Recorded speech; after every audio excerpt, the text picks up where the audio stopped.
El títere castrista Díaz-Canel está desesperado y ahora imita al ex dictador Fidel Castro. ¿Cómo están, amigos? Bienvenidos a Noticias Importantes. Comenzamos. El títere castrista Díaz-Canel Bermúdez lució una chaqueta deportiva Adidas en una reciente visita a Cienfuegos, en otro vano empeño de parecerse al extinto dictador Fidel Castro, aunque aún no se ha dejado crecer la barba. El presidente, con estilo de nuevo rico, humilla al país y maltrata a los ciudadanos, privados durante años de prosperidad y sosiego, en aras de un futuro de abundancia que nunca llegará mientras el comunismo de compadres asole a Cuba.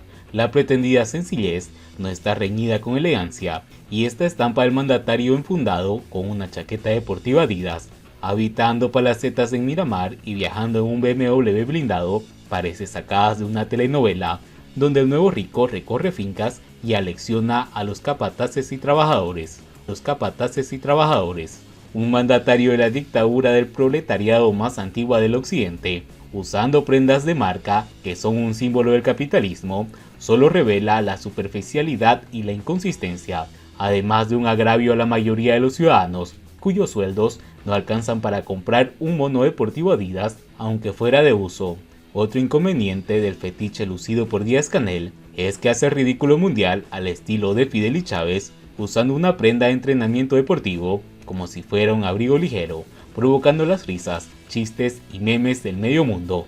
Cuando Cuba alcance la prosperidad y serenidad, habrá que encargar un compendio de ensayos sobre los daños del castrismo y sus continuistas a las normas de buen vestir, destrozadas por el ímpetu totalitario para destruir la república, la familia y la decencia. Díaz-Canel debe asumir la sensatez como política y abandonar la chaldad como norma de vestir, porque mientras se apte representa a la nación, agredida constantemente por sus gobernantes, carentes de sentido de Estado y buenos modales. Raúl Castro, que sufrió durante años los embates del Mesías de Virán, cambió radicalmente las formas, suprimiendo parte de los papalotes en almíbar que perpetraba su antecesor, hermano y jefe. Tras advertir que Fidel era insustituible, eliminó aquellos costosísimos baños de masa y extenuantes discursos donde todos fingían.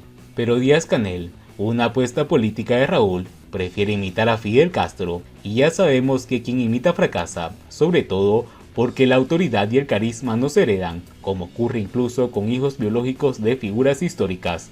Pero el presidente, si está persuadido que imitando a Fidel Castro solventará sus déficits de liderazgo, debería dejarse crecer la barba y vestirse verde oliva, evitando el estrujado uniforme del fallido Día de la Defensa, cuando movilizó los restos de la FARC y turistas para responder al Archipiélago y a Junior García. Ya sabíamos que el buen gusto no casa en el Palacio de la Revolución, cuyos principales inquilinos son cheos por educación y vocación, pero un presidente debe mirar siempre al futuro y nunca al pasado, excepto para no repetir errores, y las nuevas tecnologías permiten mantenerse actualizado sobre modas, usos y costumbres en el mundo real. Siguiendo con las noticias, 10 hitos que han condicionado la economía cubana en 2021. El régimen no ha prestado atención debida para frenar la caída libre de la economía, potenciando las fuerzas productivas internas, y ha optado por continuar a la espera de divisas procedentes del exterior que no llegaron. El 2021, la grave crisis de la oferta combinada con el racionamiento y los ajustes parciales a la denominada realidad de la economía cubana. El régimen no ha prestado la atención debida para frenar la caída libre de nuestra economía, potenciando las fuerzas productivas internas, no a la espera de las divisas provenientes del exterior que nunca llegaron.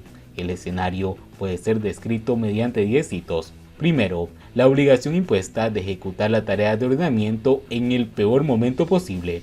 Un mandato del PCC en su octavo Congreso de mayo, contrario a la lógica económica. Una política con demasiados objetivos, casi todos contradictorios, ha hecho saltar las alarmas de la inflación, contagiando a los más vulnerables con pérdidas de poder adquisitivo que no se recordaban desde los tiempos del periodo especial, graves desajustes en los balances de la empresa y una enorme volatilidad del tipo de cambio del peso en los mercados informales. En definitiva, ha agravado los problemas con que finalizó la economía en 2020. Segundo, la apuesta por generalizar las tiendas en MLC para todo tipo de bienes y servicios, incluidos los insumos agropecuarios, tiendas que, en su día, se crearon como solución parcial y no en un periodo de tiempo determinado.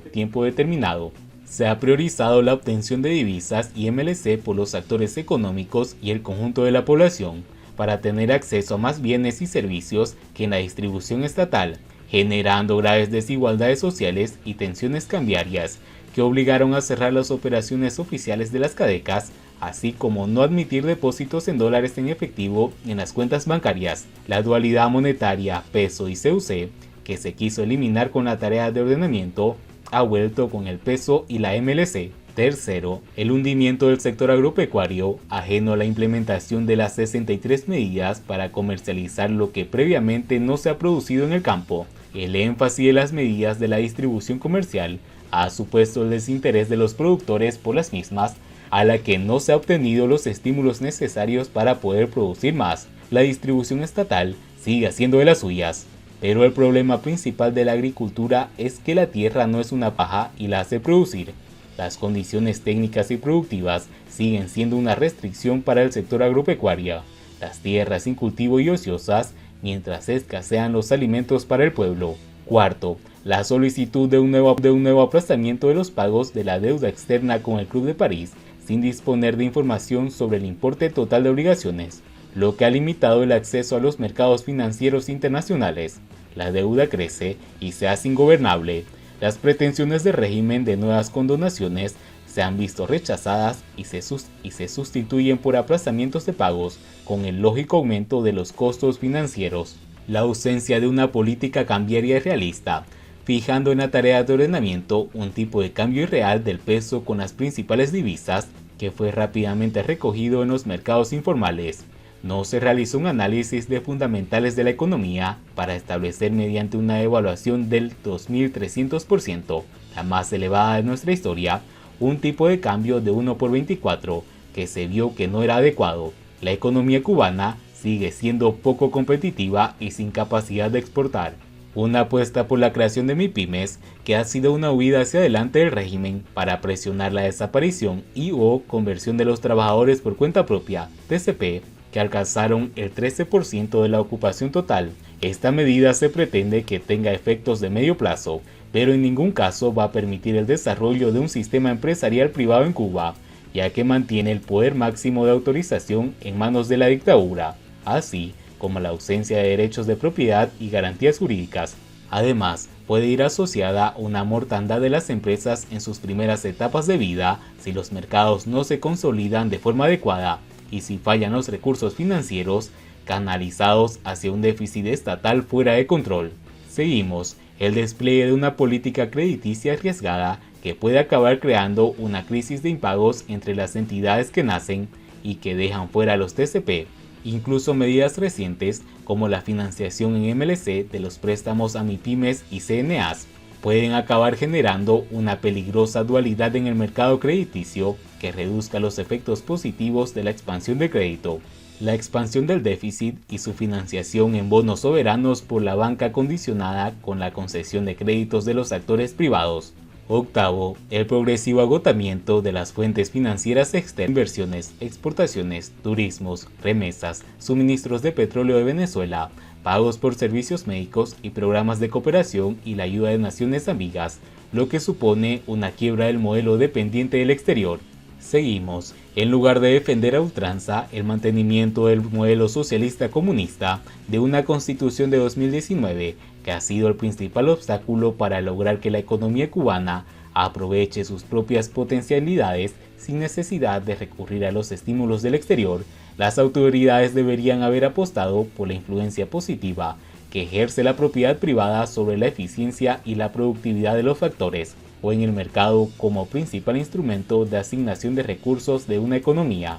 Este es un modelo obsoleto en fase terminal que resta espacios a la actividad privada, excepto aquellas dirigidas por la dictadura. La permanencia de la economía cubana en recesión está motivada por el empecinamiento comunista de mantener un sistema económico ineficiente para garantizarse el beneficio propio y la continuidad del monopolio del poder político. Y bien amigos, así vamos terminando las noticias importantes del día de hoy. Por favor, nos ayudarían mucho compartiendo las noticias y así poder llegar a muchas más personas con la verdadera realidad de Cuba. Patria y vida, mis hermanos, nos vemos en el siguiente informe.